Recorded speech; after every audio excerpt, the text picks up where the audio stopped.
Welcome to the Rasslecast Power Hour. I am 1/3 of your tag team host, B Hyphen, aka Hyphen Champa. But before I do anything else, I am legally binded by the contract I signed that I have to pass it to the first tag team member all the way from Detroit, Handsome Bane. Hey, what's good? What's going on, guys? First I must address the marks before I address the mark, Rob. Guys, I just want to say, you smelly dorks, you sweaty marks, stop DMing Alexa Bliss. She cannot be your manic pixie goth girl. She is working on herself, okay? Just that PSA. Now, on to better things. Just respect people trying to work on themselves. Like, cut it out. You know, she don't want you. You stink. On to someone who does not stink. Our friend, the manager here, the brains of the outfit, the thought father, and he's gonna have a bunch of other names, but I like to get some in for him. The Mark Rob. What up? Yo, it's your boy, the Mark Rob, aka Sean Mad Love, aka Gordon Darks, aka Richard Pyrex, aka Black Bald Mahoney, aka Himbo Slice, aka Big Sexy Kevin Splash. What's up? What up, though? And it wouldn't be a Rasslecast if we didn't have an assist from our Hyphen podcast group family in the form of Melisette, who was here when we were singing Creed songs last time. Jesus, that was a time. What a time to be alive. What a time to be alive. 100%. 100%, Handsome Bane. She gifted us a professional wrestler. A professional wrestler who goes by the name of Eric Adams with a Z. Eric, how are you, sir? I'm doing great today, guys. Yeah, Thank you for that. I enjoy that intro. Thank you so much. It's great to be on here. If you think that's something, you should ask Melisette to sing some King Diamond to you or some Queensryche. She is a huge old school metalhead fan, but she loves King Diamond more than anything else in the world. You know what, though? She's really on a Kanye kick right now, so she might love Kanye more than that right now. I mean, how can you not be? Kanye's our modern day David Bowie. He's great. He's very, he's a genius at times. He's David Bowie. He's David Bowie. He's doing exactly what Bowie did when he changed over from the tall, thin Duke. When Bowie was trying to make everyone hate him, he did this on purpose. Kanye's doing it. He's just doing it on a larger scale now with more money. So let's jump into that. So let's do it. Let's fucking do it. Let's go. So the thing that really, Kanye constantly is doing things that just pisses people off in general. And I'm not talking about like the George Bush comments. I'm just talking about harassing Pete Davidson, who has a history of mental illness because he's dating his soon-to-be ex-wife and stuff. Like that stuff's kind of toxic, among other things, and slavery was a choice and stuff like that. Was David Bowie pushing that kind of line? Like that? Was he that wild to be like... Get to the shits, Kellen. Let me go. Bowie, okay, I'll leave it at this. There is absolutely pictures where people were saying Bowie was doing Nazi salutes just to get a reaction out of a crowd in Germany. Now, am I agreeing with everything Kanye does? Abso-fucking-lutely not. Right. I don't think... I'm a firm believer, and I mind my own goddamn business. Hey, and once we're done smashing, if I ain't smashing you no more, I don't got time for your shit no more. So I don't care who she's with. And let's be honest, she's fucking Pete Davidson. Okay? She had to go to Staten Island. Yikes. She's got to go to Staten Island. This feels very promo-esque right now. No, it's factual, because I've been to Staten Island. I'm from New York City. We used to go to Staten... Oh, boy, I'm going to get in trouble for this. I'm going to tell you the truth. We used to go to Staten Island for the money girlfriend, meaning you went there so the rich girl would spend money on you. It's not the rich girl goes out to Staten Island to spend money on the fucking goof living in his mama's basement. But he beat the game. So I can't be mad at Pete Davidson for this. He beat the game. But at the end of the day, Kanye, What are you mad about? You Kanye West. You Kanye West. You've been on top even when you've put shit albums out. Because let's be for real. High school dropout, college dropout, fucking graduation, all fire albums. Yes. All of them. 808's got its moments. Yeezus has got his moments. Then he put out that one fucking weird one a couple years ago. Jesus is King? Is that the one? Or No, Life of before Pablo? Life of Pablo? Pablo. No, Pablo was good. There was one in between. Yay. Oh, my dark. Dark Twisted? Whatever, dark. No, Twisted. no. There's another one that's Spotify only. And it's like got a forest in the fucking album cover. Oh, that's Yay. Oh yeah. Yeah. Oh, Yay. Okay, yeah, Yay. I didn't like Yay at all. I don't think a didn't lot like of it at people all. liked Yay. I don't. Donda, I don't mind. I don't mind Donda at all. I think Donda's great. I'll be Jesus honest, bro. King I hit the ejector moments. seat around Pablo. Halfway through Pablo. I It's mean, like, all right. Oh I got wow, some you didn't doubles even on- make it through Pablo. Wow. I was, I was like, all right. I think these are the choice cuts that I'll listen to, and then later. I feel you, but still, Certainly he's will. been on top this long. You know what I mean? Yeah, You can't yeah. touch that. I mean, I was here in Atlanta for 2 listening parties when he was living at the damn stadium down the block from me. You went to the listening parties? No, You were just in the city. Okay, just making sure. Just like asking. I live 2 blocks away from the stadium. About to be the Music Cast Power Hour. That's what I was gonna say. No, we're gonna get to wrestling, I promise. But I watched him fill the fucking stadium twice in 2 weeks' time Hmm. to do these events, and then he did it Yeah, again that up in happened. Illinois. You know what I mean? You can't, with no press, tickets going on sale 5 days in advance, and people just swiping up the merchandise to resell it for a couple grand online. When you got that kind of power, you could do whatever the fuck you want. Yeah, he knows it. He knows it too. Yes. Okay. Well, that has been the Kanye West portion of our show. All right. Got through Kanye. George Bush don't care about Louisiana people. Or black people. Still a fact. I would hope that wasn't true, but unfortunately, we've learned the system doesn't like minorities. Period. And He that's cares. There you go. And I'm Puerto Rican. I should know. I'm undercover. Oh, okay. He's really with the shits. Really with the shits. Okay. Well, he seems to like Michelle. Hey, what's going on, Barack Obama? No rubs. That's all I want to say. No rubs. No Rubs agenda. No rubs agenda. We out. We out, bitch. I was getting ready to ask about Obeezy, man. It'd been a minute. I was thinking earlier last week. I was like, we ain't heard it from Obeezy in a minute, man. He got Man, it. he's enjoying retirement. Obeezy has to do. He ain't forgot about you, man. He's gonna do your that ad spot for you. Oh, dope. I appreciate that. He ain't forgot about you. Can't wait to hear it. It's gonna be wild, I'm sure. I'll take everything I can get. So, Eric, So wrestling. we always Yes. start out the show doing what I like to call our wrestling origins, about how you got into wrestling, as it's said around different parts of the world. What was it that drew you in, and really drew you in enough where you actually became a part of this illustrious sport? Okay, that's a real simple answer. When I was very young, I got really sick and I was bedridden for 3 weeks. And the only memory I have from where I was literally bedridden and sick was an episode of WWF Superstars. And on that episode, I saw a promo with the Honky Tonk Man. Then I saw Jake the Snake doing the Snake Pit. And then I saw Hulk Hogan. I was like, this is really cool.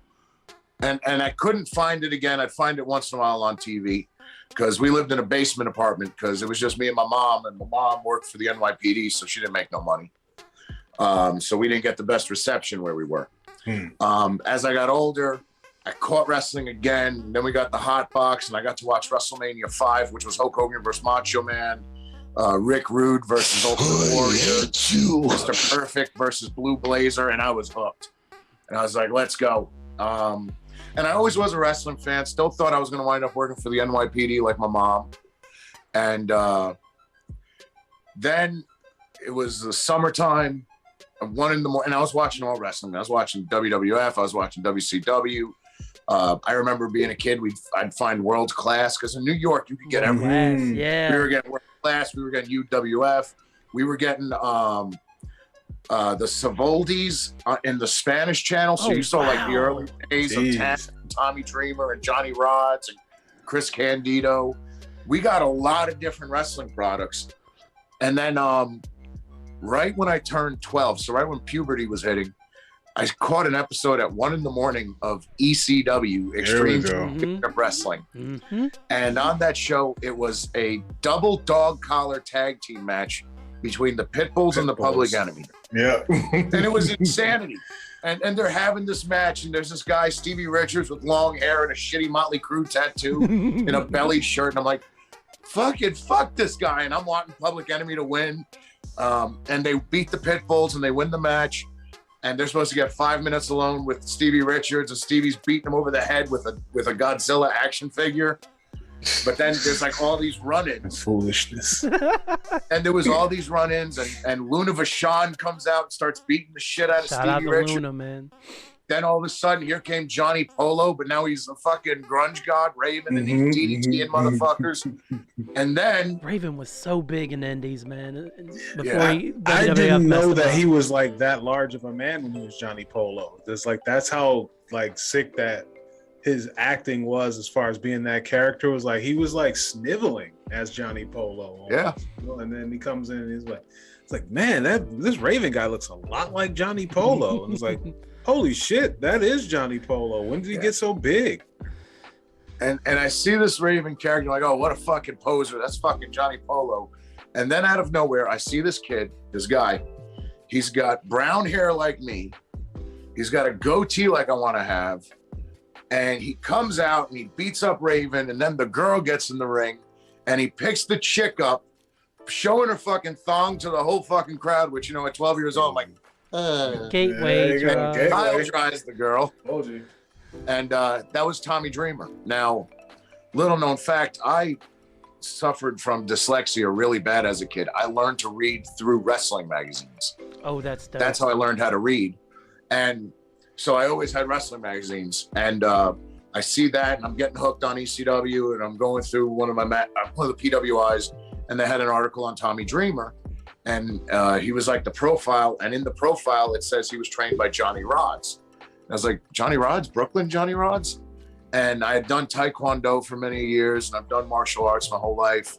And the school that I was doing Taekwondo at, the sexiest man on earth, Jason, was a member of the black belt class. Because Jason Knight, the real man, is actually a real bad motherfucker. Yeah, he was a member of the special forces for because he's Czechoslovakian. So when it was still Czechoslovakia, he was a member of the military.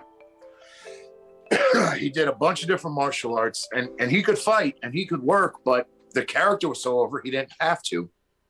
And that's when he told me about Johnny Rods's. Fast forward, I'm working a summer job delivering pizzas on Wall Street. And I call Johnny Rods. I immediately lie to him and tell him I'm 16. And he goes, oh, okay, you want to come train? Then you come down here with your mother. We'll get you assigned the paperwork and everything. How old are you? Oh, I'm 16, sir. Okay, come on down.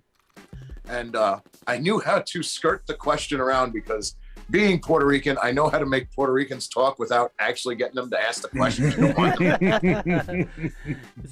So John's like, okay, so how old are you? My mom was a huge fan of wrestling back in Puerto Rico.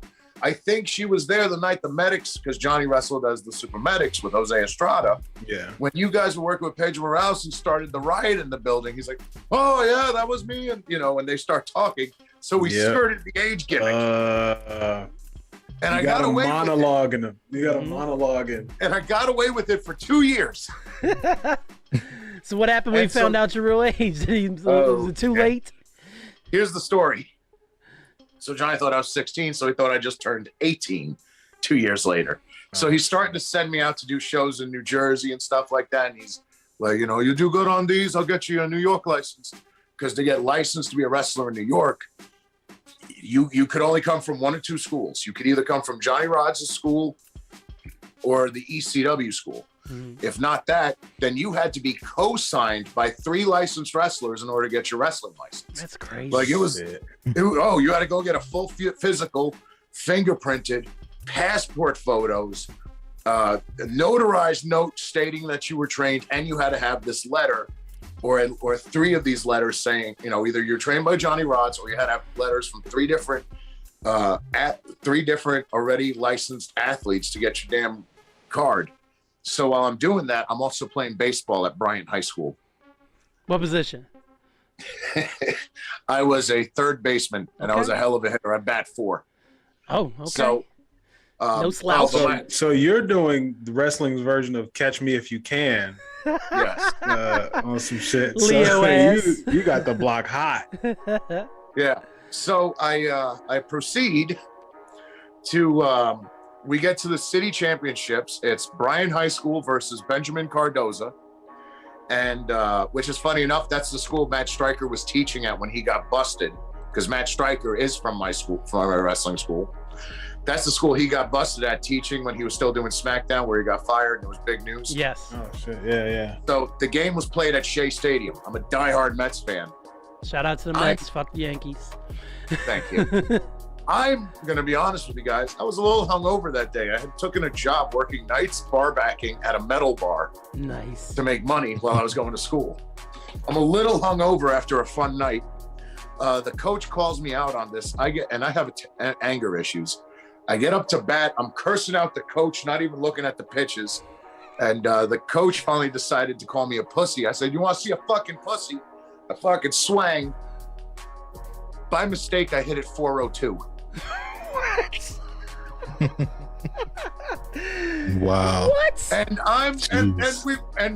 we still lose and everything, but I hit.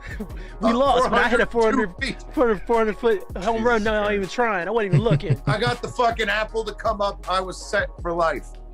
And the next day, I'm in the Daily News and everything, and I think I'm big shit, and I'm fucking happy, and I'm going to training, and I get to training, and everybody's just like, "You stupid motherfucker." I'm like, "Well, what's the matter? What's wrong, guys? Did you see me in the newspaper?" What's up? And then they were like, "Did you read the article?" It's like, "No, I just saw my picture," because I was the back page. I was the back page because this is when baseball was on strike. So I'm the sports. So they were desperate, desperate for stories. Yeah. So this is 94. Okay. Yeah, no, sir. This is the second lockout. Oh. 98.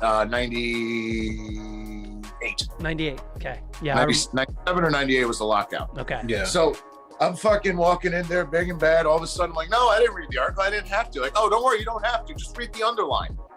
And it says 16-year-old Jose Rodriguez of Brian. It was like, oh, fuck.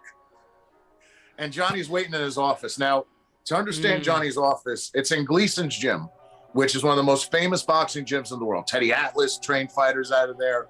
Zeb Judah's from out of there. Nice. Tyson used to come down there. When Roy was Roy, before he tried to be a heavyweight, Roy was coming down there to train all the time.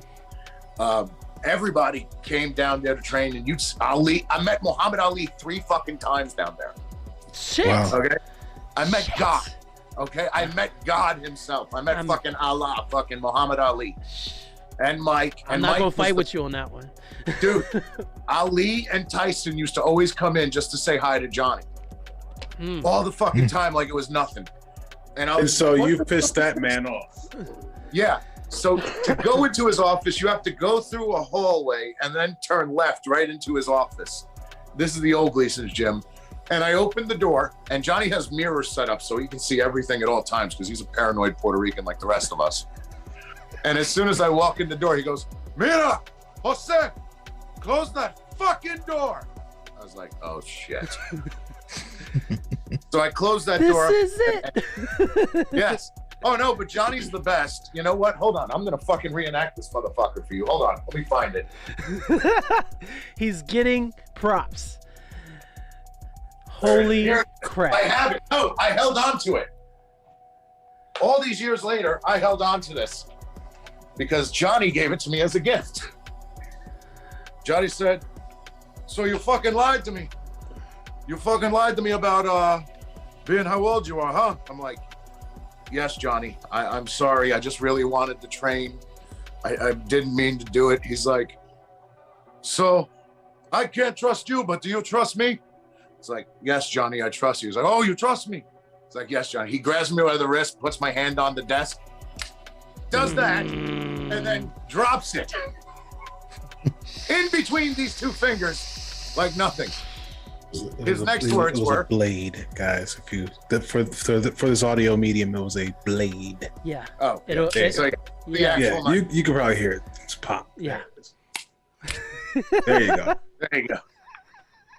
And he says, "You fucking lie to me again, I'm gonna take your tongue, your finger, and your dick."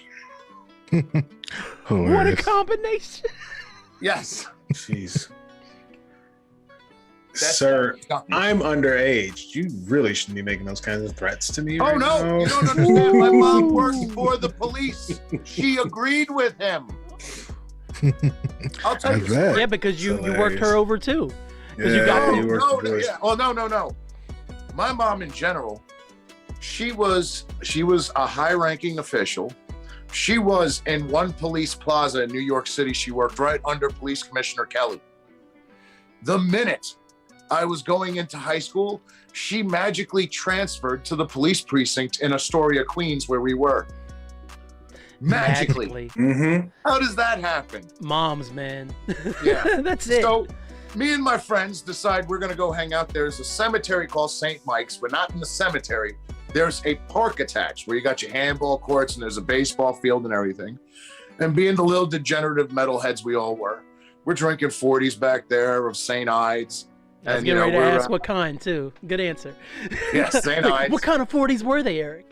St. Ides. We were St. Ides in it, or we were Cobraing it. Once in a while, Hurricane. Oh, Cobra. Never Old E. We never went Old E because by that point, Old E had switched to plastic. I had a lot of bad nights with Old E. A lot of bad nights with Old E. Boy, guys. And so we're sitting back there, and we're smoking the Wackia tobacco. Nice.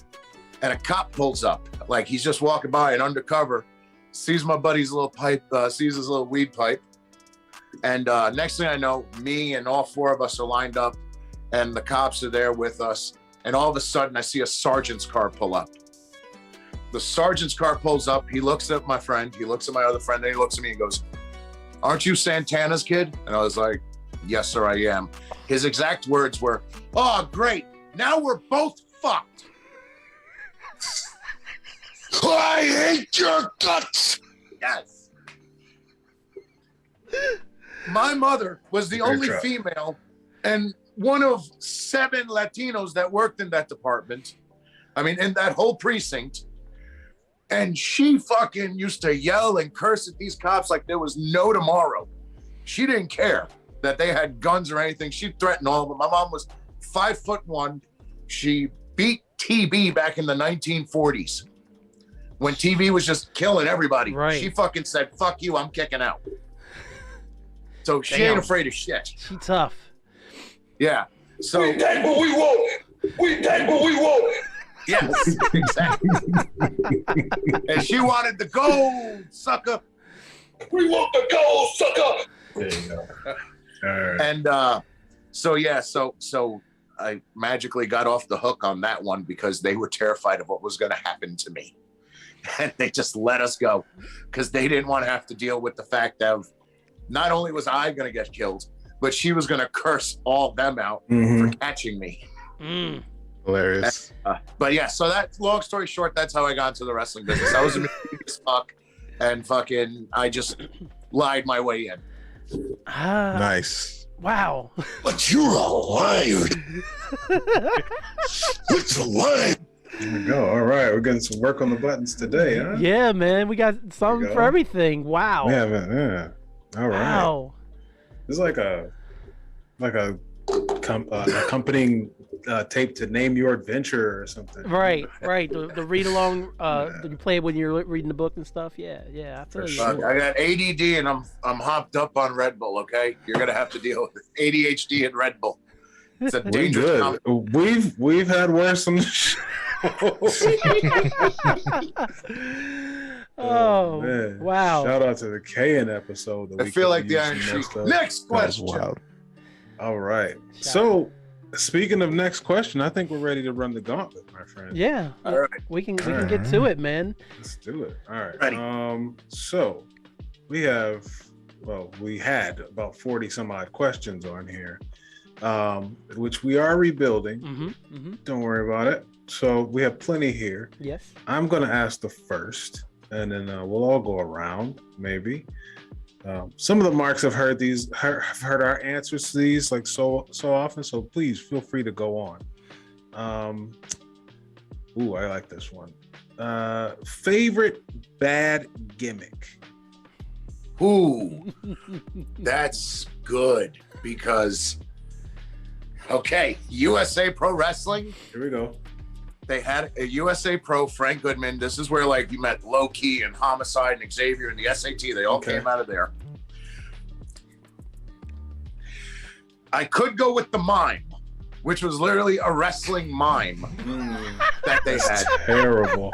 But instead, That sounds I'm going to awful. go further back in the Johnny Rod's World of Unpredictable Wrestling lore, and you can find this on YouTube. I'm going to go with Monkey Man Cheetah.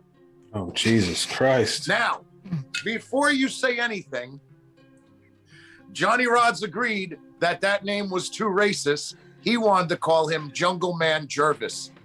Oh, well. Oh, I don't know. This is the gimmick. Oh, I had Jesus. no part in this. I'm just telling you what it was. We had a guy named Nate, and Nate was a filthy, dirty man who's had some amazing adventures in his life. To the point, we got a call a couple years ago that he's in an Egyptian desert and he's been in a dune buggy accident, and they just had to take out his What? A dune buggy accident? I wish I was making this up. And this motherfucker's never drove a day in his life. But I'm afraid I've got some bad news. Yeah. So we're literally sitting back, you know, just enjoying Thanksgiving. And one of our guys gets a call. So immediately goes in the group chat. Yo, why is Jafar from Aladdin calling me to tell me that Cheeto is dying in a hospital bed from a dune buggy accident? We thought this was like a scam. And it turned out Cheetah met this chick online and he flew to Egypt to go meet this girl and was in a dune buggy wreck. And so, Dang. but the Kinda Cheetah hard. stories go on forever and ever, trust me. But this was the character they came up with. They put him in safari boxers. I They just gave him found the video on YouTube, Monkey so Man I Cheetah, can yeah, see him right now. Yeah. No, you have to watch the video to what happens when Kim Chi finally captures him. Not Kim Chi, bro. Yes. Well, actually, that was his full name, Kim Chi Bro. Kimchi bro. Yes. Oh, He captured my. him by tempting him with a banana. Woo. I want you to remember, this is the 90s. This is the late 90s. And this is Afro-Puerto Ricans and African Americans who decided they wanted to do this gimmick. Oh, and here's where it gets worse. They capture him, put him in the back of a Chevy Blazer with a Juggalo Hatchet Man on the fucking decal on the window. Oh my God. And they drive away. But it gets worse. Nigga. No, Jesus Christ. It gets worse. So Louis gets the great idea. Oh, I got these huge cages from when because his parents used to breed Great Danes. Oh my God. And Louis has this great idea that since they've captured Cheetah He and is the using air quotes, anacondas, people. He is using air quotes. okay, and this is the best part. He belongs to a group called the Anacondas. That was his group's name was the Anacondas. That is terrible. And in order for the Anacondas had to wrestle the Hell's Gate crew who took Cheetah. And so they were going to bring Cheetah out in this cage, a full-grown adult black man.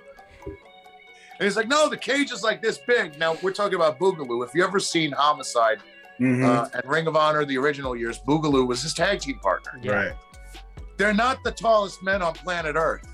No, they're not. So when Louis saying the cage comes up to here, I'm like, I'm scared. We get to the show, the cage comes up to about here on him. And he goes, well, it was this tall when I was younger. No shit. Yeah, so that was the angle. And it's all online. It's all there. We're gonna do that. We're gonna do that. At WrestleMania. Christ. We're gonna do that. We're gonna reuse that. That's good. I like it. That's when Johnny started drinking Canadian Club whiskey before the shows. And said, I've just done whatever you idiots are gonna do. Wow. Yes. That's probably the worst gimmick ever. It's either got to be that or I mean, fuck, because every bad gimmick that I've seen made money, so I can't really get mad. That one made $0. Right. Oh yeah, that would make it the worst gimmick. That has to be the worst. That's the gimmick. worst gimmick I've ever heard. Yeah, I don't think it gets any worse than that. I've never. Yeah. Oh, it still does. It's still wrestling. I mean, there was a show in Alabama that they were going to take a few months off. Oh boy. So they did their big blow-off match. And after the match happens, the guy goes backstage to chase after people, and it becomes a cinematic feel. And when he finally gets to the big heel shoots him. Ooh. Bang, Ended bang. on the cliffhanger that he got shot. Nice. Who shot JR for wrestling? Good No, Lord. the heel. You see the heel fucking go pop. Right. So you know who shot him. That's probably the worst one, or that IWA Deep South where the dude for real chopped off the other dude's finger with bolt cutters. What? Yeah. This was a few months ago. That's a bad They had angle. a match, and they agreed in the match that the dude was going to take a pair of bolt cutters and snap off the fucking dude's finger. I mean, you can go back on. Yeah, you gotta do whatever you gotta do to get this clout, sir, baby. this is not a clean cut where you can reattach it. He said it could go back on. You probably got gangrene. It'll grow back. instantly. It'll grow my back. God. It'll grow Styling back. out there like a champion, yeah. Wow. All right. Next question. I'm Sure. flummoxed. Horrible. I just love, like I said, I always answer with the question mark. NWA, NWA. rest in peace. Because it was really bad, but it instantly got over. Like everybody Dude, was. I like, was there. so I helped produce those ironically- episodes. That's hilarious. You could actually see my name in the actual credits and stuff. I was there when they did it, and live, it got over huge. It came off that way. Just me watching it on YouTube is like, just everything they did was perfect on that shit. Like, because they just leaned all the way into it, and everybody was just like, oh, okay, we're going there. We're with you. Yeah.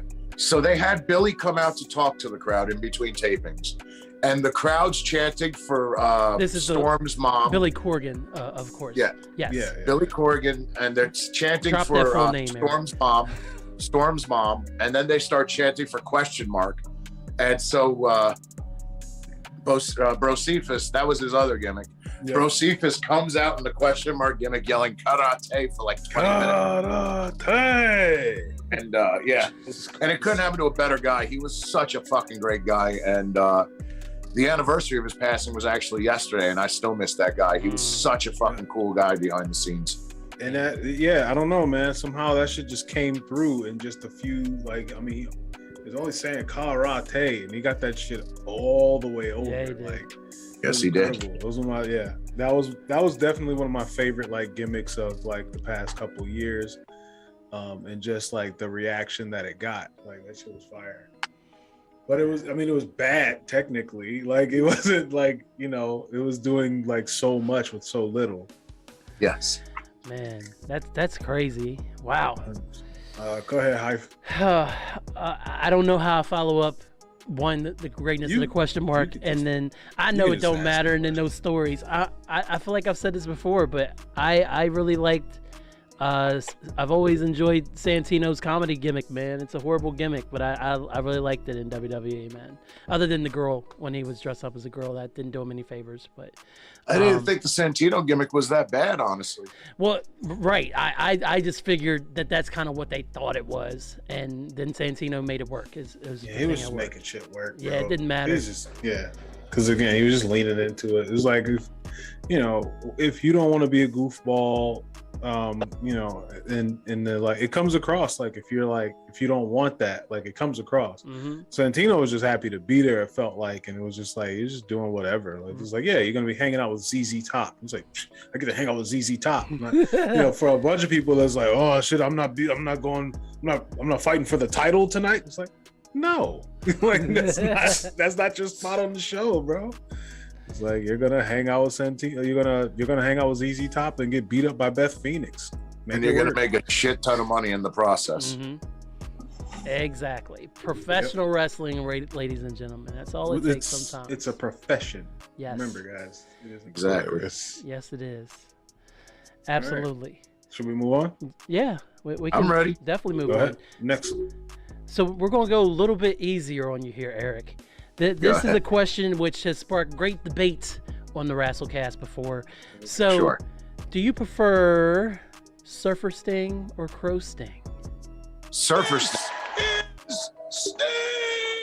Surfer Sting all the way, and I'll tell you why. Go finally, because if you're gonna go Crow Sting, then you have to accept weird anime eyebrow Wolfpack Sting and goatee Red Wolfpack. I'm so mad Sting. I unplugged my headphone. I fucking hate Red Wolf. Okay, Sting. at least with Surfer Sting, first of all, we got not one but two different animated shorts with little people in them. The one where him and Davey Boy, they both get blown up by the little person. Yes. And then Spin the Wheel, Make the Deal with Jake the Snake Roberts. He's and still what was the mountain thing with him and Vader? the White Castle of Fear. White Castle of Fear. Yes. So you got all those terrible things, but on top of that, Sting he could get a banger out of anybody. If you want proof of that, let's look at his first title defense after he beat Flair for the belt at Great American Bash. That Halloween Havoc where it was him and Sid, and then they did the big switcheroo with Barry pretending to be Sting. I mean, he did a hell of a job with whoever they put him in there with. And then when it was time for him to lose the belt, he graciously lost it to Vader. He made Vader look like, I was terrified of Vader. Like I literally. Vader looked like a monster and $1 million. Yeah, and he did it right. And then when they did the rematches and the King of Cable and everything, it was great. With Crow Sting, like I said, we got to deal with goatee Sting. We got to deal with anime eyebrow Wolfpack Sting. We got to deal with Sting getting attacked by Rottweilers. I forgot. Okay, just rappelling from the ceiling. I always hated that shit. Like it was cool like the first couple of times. It's kind of like a one-time thing, but yeah, damn man, like we can stop doing that. Although there was one of the spring break episodes where they had Sting rappel off of a helicopter, and Eric Bischoff is obviously drunk off his ass. And you hear Bischoff and he goes, "It's obvious that somebody didn't get the invite to the party because he ain't here."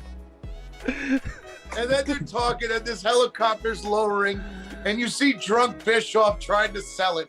And then he just puts up on the guardrail and goes, "Yeah!" Oh my God. So for the comic relief of it, and Crow Sting is great, but for actual good bangers, that face paint Sting, I can name 7 bangers off the top of my head. I can name 7 bangers off the top of my head. I can name him and Rude, him and Vader. Him and Luger had decent matches from time to time. He got some of the best Luger matches for sure. Him and Luger versus the Steiner brothers in that tag team match was a banger. Him and Muda were always bangers. Him and Arn, bangers. You know, like you can name bangers. Him and Cactus, bangers. Yeah. Can you say the same for NWO era Sting? You can't, and that is because a certain somebody was clogging up all the booking and had creative control. Hey, brother. Wait a minute. Hey, guys. Are we doing this? What's going on, brother? Jesus. Somebody almost said my name. Eric. Are you here, Hogan, or is this are you just teasing me? I'm always here, All right, man. Eric, meet Hogan. Hogan, meet Eric. Hello, Mr. Hogan. It is fun. I've been a big fan for many years. Oh, sorry. I was a man. fan of yours until, that little hiccup you had after banging Bubba's wife. But, after that, I was done with you. Yeah, man. I'm sorry. Am I not supposed to publicly say that I'm done with somebody who used the N-word publicly? That's what our whole show's about. How much we hate Hogan for doing that very thing. Hey, man. It's just the one thing he didn't have to do. I could have forgive banging the wife. I could forgive, fucking up bookings with creative control. But don't be racist. Yeah, Thank man. you. You're from Tampa. That's so easy to be racist. Don't do it. I know, man. It's kind of gauche to be a racist after Labor Day, I think, man. I think that was Jesus. the thing, man. Hey, have you guys heard about this Nigerian basketball player, brother? Abiodun Adegoke, man, aka the Big Niger brother. Oh, So he's God. either 7'9" or 7'11", man. That's what I'm talking about, brother. 7'11", oh Where my is he, God. man? Let's go find that cage that your guy had from the other show, man. That you was talking about. I love that idea, man. Jesus. I'm gonna float that by my main man, Vinny Mac, man. Then we're gonna get that African man. Oh, boy. And then we're gonna see, man, because I swear, brother, I swear my 23andMe results were wrong, man. Jesus. It's, What's I really gotta, messed up? He's actually Panamanian. I gotta have, well, see, I told you, man. Fuck. No, that doesn't make up for anything. I told you, man. I got a Listen, little your touch of the Panamanian tar is brush, like brother. the extra white sauce on a gyro. It don't add up, okay? That's all I It needed, don't- man. No, you don't understand, brother. These guys hate me so much, man. And I get it. As much as they hate me, brother, I gotta look at myself in the mirror every day, man. So deal with that, brother. Jesus Christ. I mean, is that how you keep your teeth white? By using the N-word? It sounds Back- like this is like going before dark you- Hogan on it. It just got really dark in here, man. And I ain't talking about a 7'9" Nigerian man. Jesus Christ. I'm on the hunt, brother. I'm gonna put him in hand with Brooke, man. And then all my dreams are gonna come true, brother. I'm gonna have little gray babies running around the Hogan complex, brother. fuck. And then what are they gonna say, man? What you gonna say when Hulkamania has little gray babies running around, man? Mark Rob, you want to do the honors? On you. Hogan, get the fuck out of here. All right, man. I'm out of here, man. Y'all have a good show, brother. Well, buddy, that's all it took. I Happy feel back Black to Mark History Rob. Month. Jesus. We could have All waited. right. You could have waited to the first to bring Hogan back. All right. Wow. Nah, man, you should have been here for Brock Lesnar last week. Wow. Yeah. Okay, what's the next question? Eric, it's your question. Oh, Oh, God. sorry. Let's see. Ooh, move you never need to see again. That'll be a good one. The Gonzo bomb. The Gonzo bomb is absolutely the one I never need to see again. Misawa versus Kawada. Have you guys ever seen Misawa versus Kawada, the Gonzo bomb? I have not. I don't think so. You know what? I want to see your reactions right now. Go to YouTube and type in GANSO bomb. J-N-S-O bomb. GANSO bomb. Gonzo. Oh, Christ. Yep, that's one reaction to it. They're getting dropped in their fucking spines. Hold on. Oh yeah. Oh yeah. Oh yep. Okay. Why? I remember. Yeah, this was bad. Yeah, boy. Yeah. Why? And you know what's the I- bad part? He kicked out at 2. And he kicked out. Yep. I could do Professional without. wrestling. Yeah, I could do without seeing that ever again. That's a top tier answer right there. I could go without seeing that move ever again. I would never, ever do that to someone I'm working with, Mm. just because I don't want to have a felony against myself. I've gone this far in life being a Puerto Rican without one. Second of all, it's just, good on them for pulling it off. But Damn, Rude even did it to Ultimate Warrior in Yeah, the Rude Warrior's did this neck. Warrior. Yeah. I remember that one. Yeah. Well, no, that was just Warrior not Well, picking himself up. Warrior. That was Warrior. Yeah, That move that he did with Misawa, they meant to do that. Mm-hmm. Yeah. That's why it's called the Ganso Bomb. That was a move he promised to debut to beat Misawa for the belt. And he kicked out at 2. He kicked out at 2, so then he did one more brain buster, broke his own forearm, protected Misawa on the brain buster, and he won the belt. But it's okay. They had the magic spray for them after the match. Oh, of course. Yeah. That's Wow, that was wild. an awful, scary move. Like, yeah. Anyway, it was Yeah. a Gonzo bomb. I don't want to see that again. That or the buckle bomb, just because, look, the Buckle buckle bomb bomb always has fucks with taken me. out so many greats. It's Sting. taken Balor, Sting, Yep. now Bobby Lashley. And Bobby was doing great. Yeah, Bobby got Mhm. Organically. Yeah. Organically, no matter how much things changed, Bobby stayed over. Yep. And Bobby's doing his best work now more than ever. Absolutely. And when you're the guy up there, you don't know what's happening. Mm-hmm. So you don't know how to protect the guy behind you or protect yourself on that. We just don't need that no more. There's not enough. It's sort of like why they stopped doing deadlift. The NFL, when you sign your deal, you're not allowed to do deadlifts no more. It's too much risk for such little reward. Mm-hmm. Yep. Personal opinion. I'm not saying Seth Rollins' fault. I'm saying the move it's too much risk for not enough reward. Yeah. I don't know, and it's crazy that the what's that corner bomb that Kevin Owens does all the time? That's like that scares the shit out of me, but even that's safer than a buckle bomb. Mm-hmm. But Yeah. it looks, it looks god awful, but there's no way it doesn't hurt. But Right.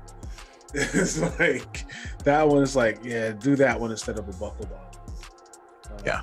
All right, next one. Yeah. I'm liking this. I'm gonna throw in an answer real quick. I want to say the STF. I don't want to see that anymore. I feel like Cena kind of ruined it because he never locks it in right, and that's the most popular version of it, and that's the one we see the most.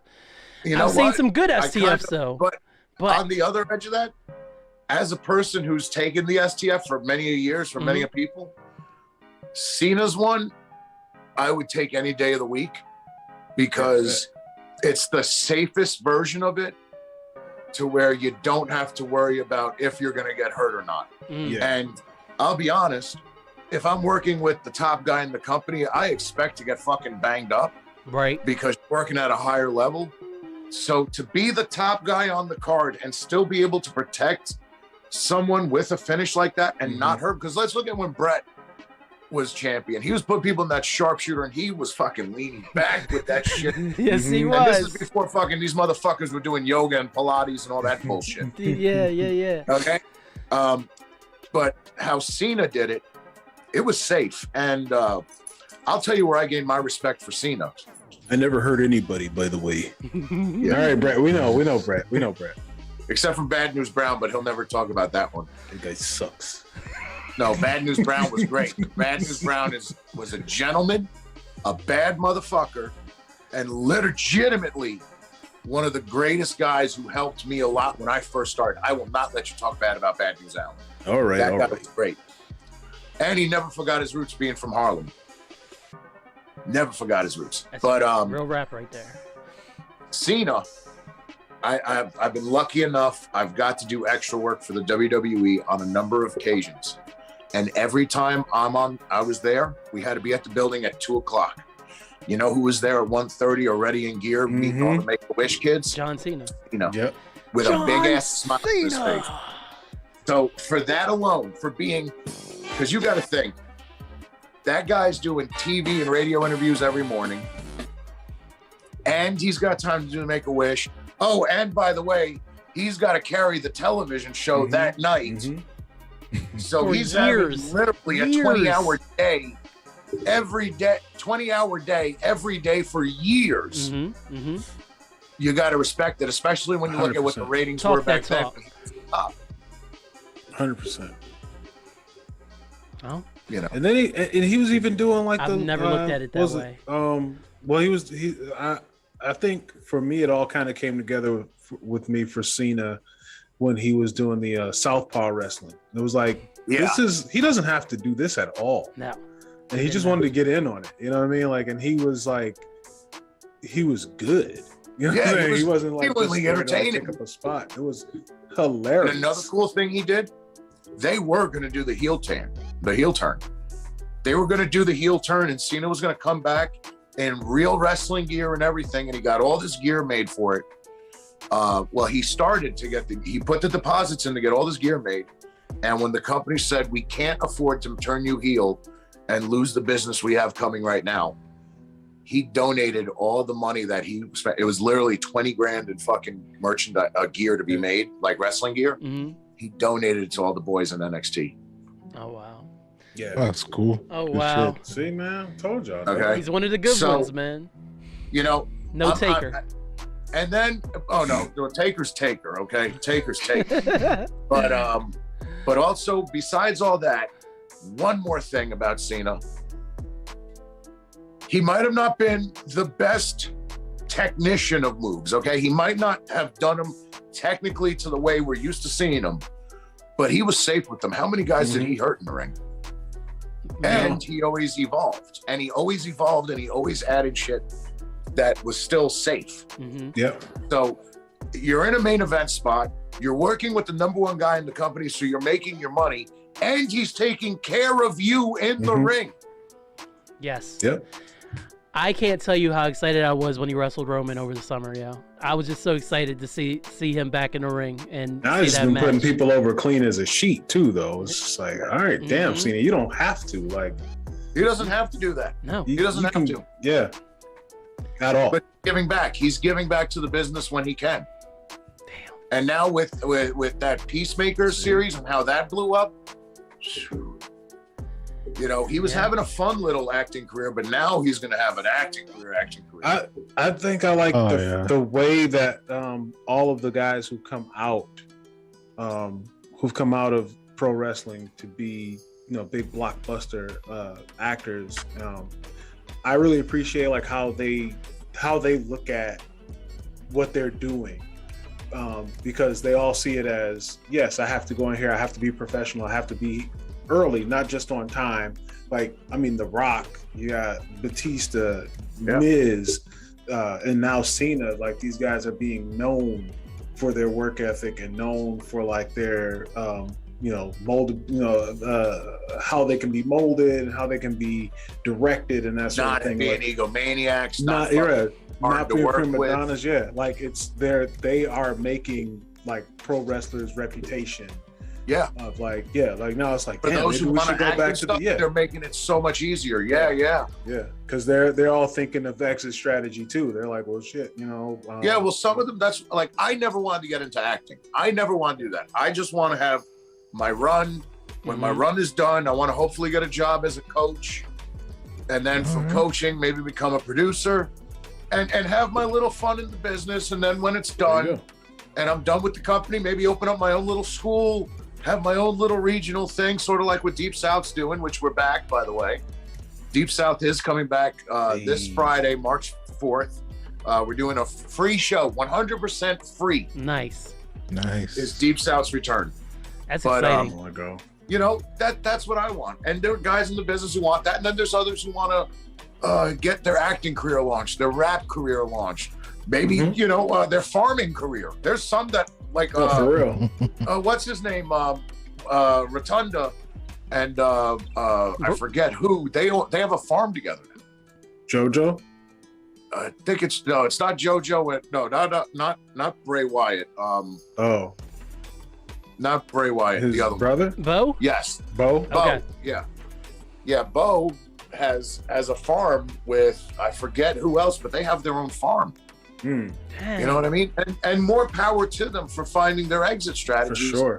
And like you're saying, thank God for guys like Batista and Cena and all them for having these reputations for their hard work and their ethic, because it's opening the doors for guys to have something afterwards. Exactly. Damn. Woo! What an episode. Gotta love the business. Yeah, man. Is it whose question? It's my We can do question. one more. Go for it. Have you crossed paths with CM Punk? Hilarious.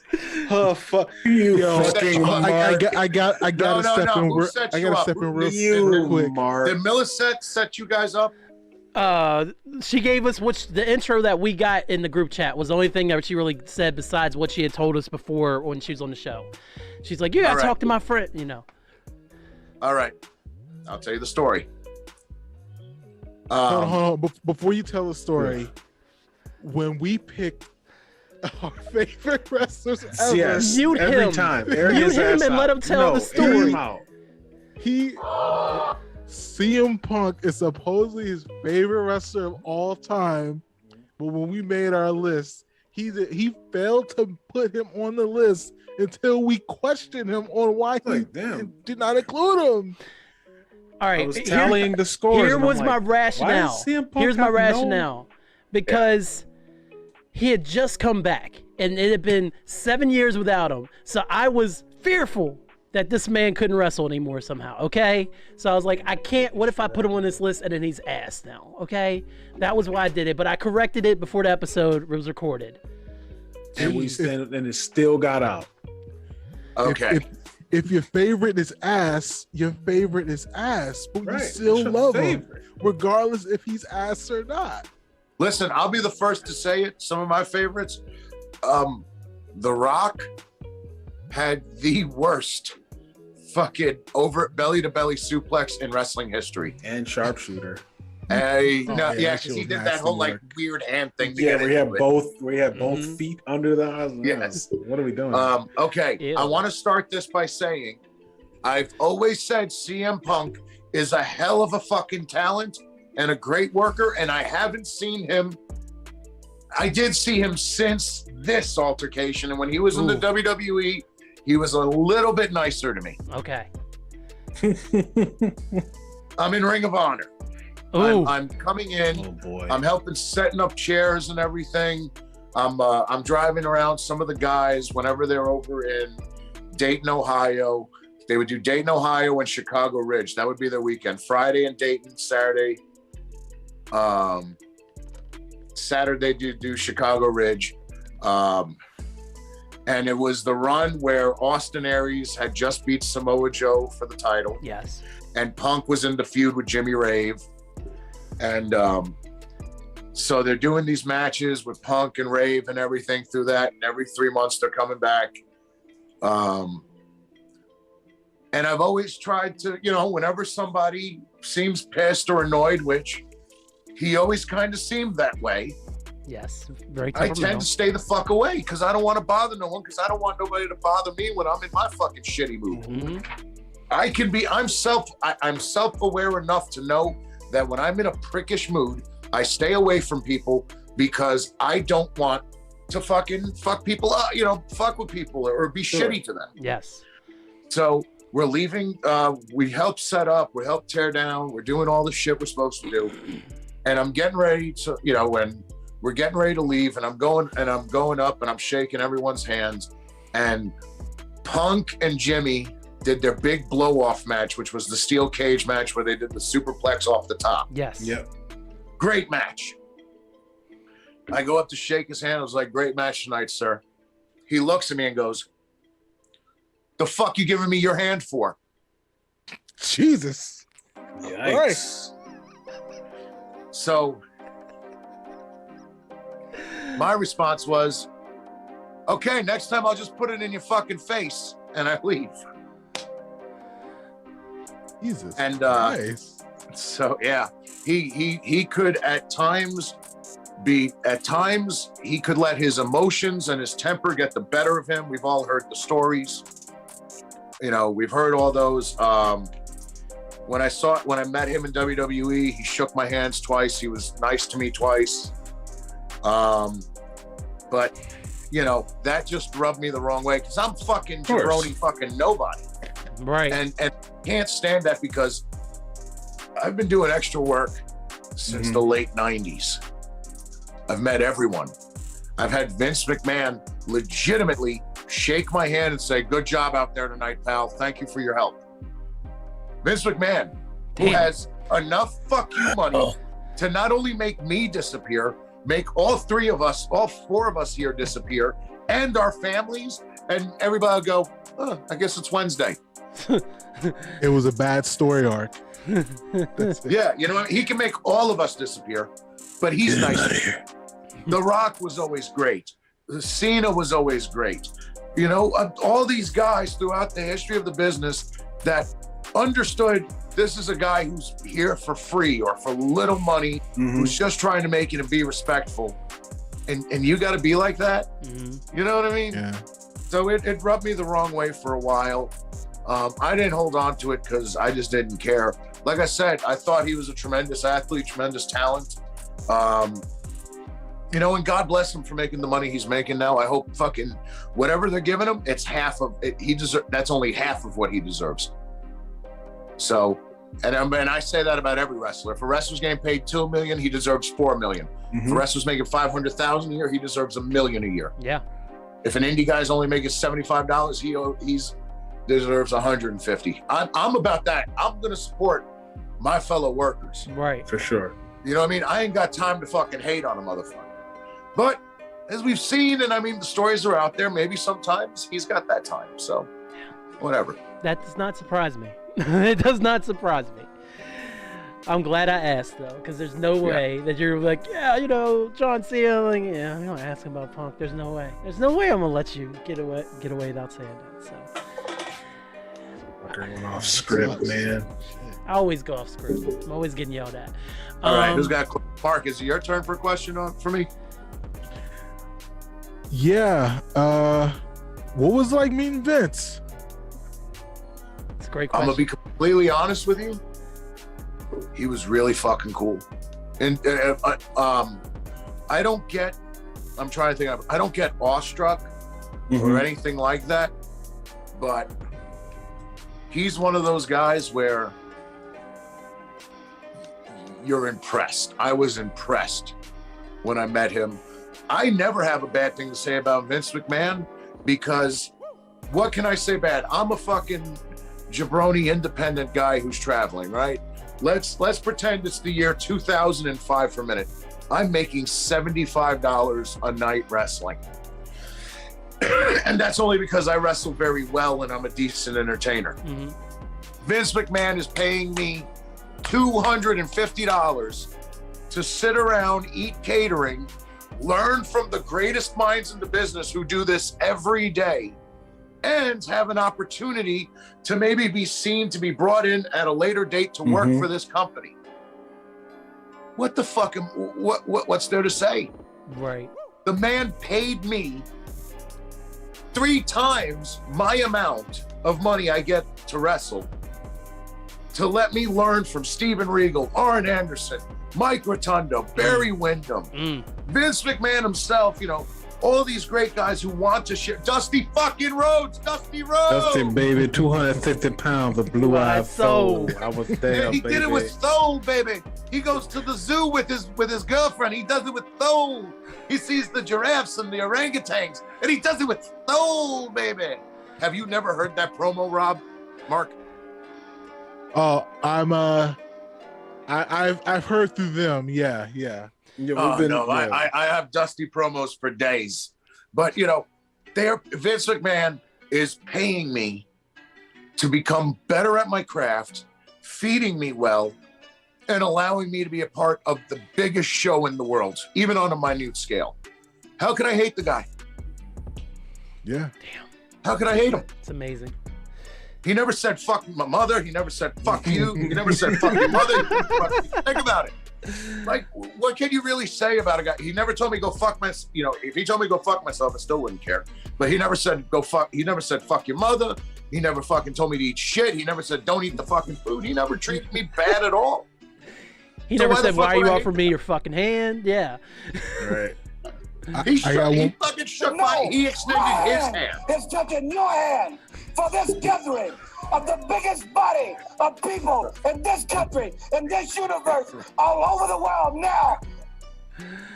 I gotta do it. I gotta do it. Do it. Late at night, when I lay my little baby daughter Margaret to bed, I like to tell him the story of the cold-blooded sausage maker, and that there's this butcher, and he's in the woods, and he's making cold-blooded sausage. And just as my daughter's eyes get as big as silver dollars, that American dream swipes in and saves the little piggies. But Tully Blanchard, coming up this Saturday night, I am the cold-blooded sausage maker. I am the cold-blooded sausage maker, Jack. Preach. Nice. Preach. Epic. Oh, Epic. good. Nice. Oh, man. I got a Dusty story. I got a very fast one that I think you guys are going to love because it's my favorite lesson ever. Go for A it. buddy of mine, his name is Scotty Beach. He was one of the 3 graduates from Dusty Rhodes' Turnbuckle Championship Wrestling. Okay. And he used to ride with Dusty to all the Turnbuckle Championship shows and everything like that. And his job was to open up Dusty's beer bottles. As Dusty be driving down the road, he'd drink the beer, throw the bottle, hit a sign every fucking time. Finally, Every time. Every time. Dusty finally goes, babies, we're going to stop for a minute. I got to take a piss. So as Scotty, all 19 years old of him, is running, they're on the side of 75. He runs off the fucking side, going to piss off like by the woods where nobody can see him. And then there's Dusty standing in front of his headlights turned on peeing. And Scotty says to Dusty, why are you peeing right in front of the lights? He's like, I want you to think about it, baby. This man, he's just had a hard night. It's now 3 o'clock in the morning. He's coming home. And he's going to be able to tell a story to his friends and family. You know, I had a rough night. But then all of a sudden, I'm driving through and I see Dusty Rhodes and he's pissing under the bright lights, Jack. Oh, that's hard. Bright lights, Jack. That's hard. But that was the most important lesson. Under the bright lights. Lights. Always be under the bright lights no matter what it is because you're going to fucking get a reaction. Man. R.I.P. Nice. Dusty. R.I.P. man. Wow. That would be the dismount if we didn't have to induct Induct. somebody into the Hall of Fame. That's okay. Wow. So yeah. Wow. now that we're playing with house money, how about it? Let's go ahead and put this bad boy to bed. Eric, it is now time for you to induct someone into the Rasslecast Hall of Fame. I have already shared the long list. Thank you. The long list of people who have already been inducted, and now to immortalize someone else. Okay. I am going to nominate. For the longest time, I was the greatest undercover Puerto Rican in this wrestling business. Nobody faked white better than me. Nobody was able to sneak around their Puerto Ricanness more than me. I was almost able to get away with it till the one day someone brought some pastelillos to a show and it was game over. And then it was exposed to the world. But now I found the new generation. This Puerto Rican male not only has one of the most gorgeous wives in professional wrestling, not only did he sneak it under the radar of the WWE to where they never talked about it or brought it up, but he was able to do it on his own terms doing a podcast interview. My Hall of Fame inductee is the new king of the hidden Puerto Ricans, Karrion Kross, Killer Kross. But the cream will rise to the top. All right, man. Wow. I didn't even know. Exactly. Wow. Yeah. Dang. Think about it. He's doing Was it it Puerto the- Rican. Was He it the? gets the Oh no, job. for real, 100%. Like, Yeah. I always thought he dressed like a. Why do you think he was a heel in Mexico when he was so good at it? Right. Yeah. There's that. I always thought he that. dressed like an undercover cop, like the like he would have like the backwards cap with a Yankees jersey and or out here, I'm sorry, a Red Sox jersey. You can spot. You got to think about it that that way. He was a heel in Mexico, just like Piroff Jr., another famous Puerto Rican wrestler. Mhm. He got a baddie girl from Chicago. She is bad. Yeah. That's hilarious. They put him in the WWE, give him a terrible gimmick, and don't put him over, and then still expect him to get over. That's Colonish, if you ask me. That's great. Oh, wow. and they make him cut his hair short, even though he's got a full head of hair, like they did the Savio. Yeah. And they even put him in a quang-ass looking gear like Savio. Yeah, they did. Case closed. Greatest undercover Puerto Rican wrestler in the business today, Karrion Kross, ladies and gentlemen. They had Savio looking like Raekwon out there, bro. I always thought Savio there to look like Raekwon the chef, bro. Yes. Oh boy. Do you remember when they put Savio in the hat, the leather hat piece like Ron would wear? Yeah. Hell yeah. Of course. Hell yeah. Oh Hey, man. camouflage chameleon. No. No, we doing Knife Chamber right now, bro. I'm from New York, damn it. You don't think I remember everything Wu-Tang? Come on. Bro, the push-ups were done to that song daily. Yes, everyone did. You had to do it with the beat too. Yes, sir. You had to go with it. Yes, Man, I sir. saw that video. Like, I remember seeing that video the first time. Like, I was waking up to go to school, and I was like, "Well, I guess we do push-ups for this." Yeah, because it was that and shadow boxing together. Yes. Yeah, that was the tape. That was the single. I remember I had that. I had that tape bootleg, and somebody had they had written Liquid Swords on it. Not Liquid Swords. Liquid Swords. I was like, you know, I'm sitting right here. I wish you wouldn't make fun of me like that. I told you I was dyslexic. Damn it. That's what it said. I was like, and me, you know, taking it before my friends, like, yeah, dog, here you go that Jizza tape. Is like Liquid Swords. I was like, what? I hadn't noticed that Swords was spelled incorrect. Oh, God. What? Oh no! Oh my. Man, So, excellent. Eric, great shit, man. this has been an epic episode. Again, thanks to Melisette for putting us on to you. Where in the hell can the people find your work and more of you, period? Well, I got to tell you, I'm promoting this big show right now for Deep South Wrestling. If you're on Instagram, it's deep_south_wrestling, or on Facebook, it's just Deep South Wrestling. The Big Return show is the first show that's happened since this is one of the first shows back since the closing originally. It's a tribute to the Masked Assassin. There he is, Jody, right there. We got the new logo. That's the new Deep South logo with Jody in it. Okay. We got 5 big matches. It's going to be held at Mixed Deity Studios, which is a church that's no longer a church and now is Media Studio Empire here in the middle of Atlanta. That's always so weird. Yeah, and it's free. And we got 5 big matches. We have Skrilla the Great, great independent talent for the state of Georgia. He was also in the movie Peanut Butter Falcon. If you guys saw that. Nice. He'll be wrestling probably the best Southern Cruiserweight you guys haven't seen yet, Nauseasism. I highly recommend you check him That's out. a dope ass name. Nauseasism. We have Simon Sermon, who was the first independent wrestler to come out back in 2004 openly as a gay wrestler. Hey, He's salute. going to be wrestling against Scotty Beach, the gentleman I was telling you about earlier, Dusty's student. The man who has the Randy- peace story. Yes. Yeah. Randy Reno versus Papa Marco. For the first time ever, a true intergender tag match. Follow with me if you will.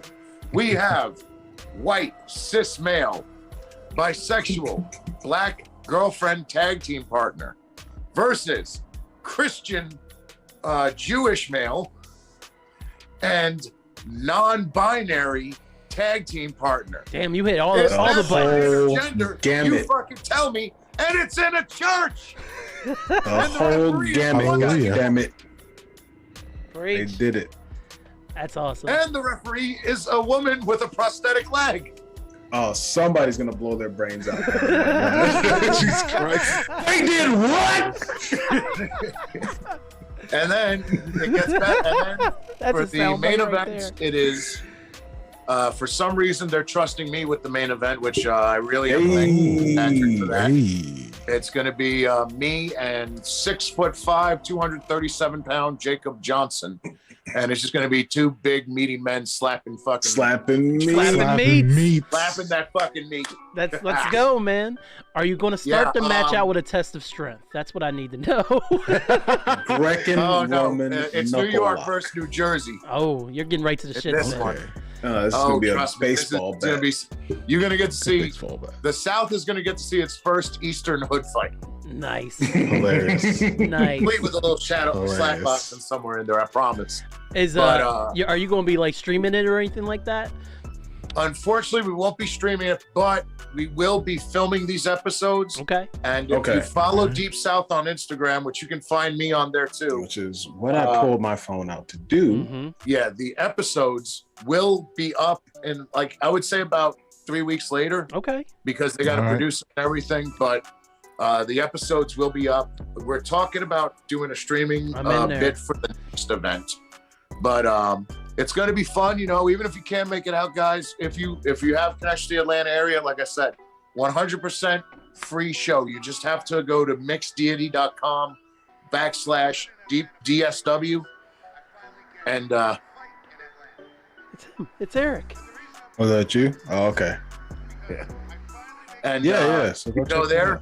You can reserve your free ticket right there for the show. The only thing we're charging for is this. It's BYOB. Bring your own beer. You bring a Woo. 6-pack. You pay $5 for a wristband, and you can drink your beer and just enjoy the show. Oh, It's better to man. pay $5 and drink your own beer than spend $5 a cup. Yeah, right. But, that's the big event coming up, guys. Thank you so much for having me on. Thanks. I've had so much fun with you guys. You- I hope you We guys had will fun bring too. back in the Yeah, future. a blast. I really want to be a part of this, and I got a few more Hall of Fame inductees under my Yeah, sleeve. we got to get you in here for season 3. For man. sure. 100%. Hell yeah. Sure. Definitely. It's been nothing but a pleasure talking with all three of you guys. Thank you so Thank you, much. Eric, man. It was Thank great you, having man. you No problem, on. buddy. Good luck in the match too, buddy. Good luck, man. The Thank whole you guys. event. Really appreciate it. I'm following everything, so I'm definitely going to be keeping up now. So, for sure. All right.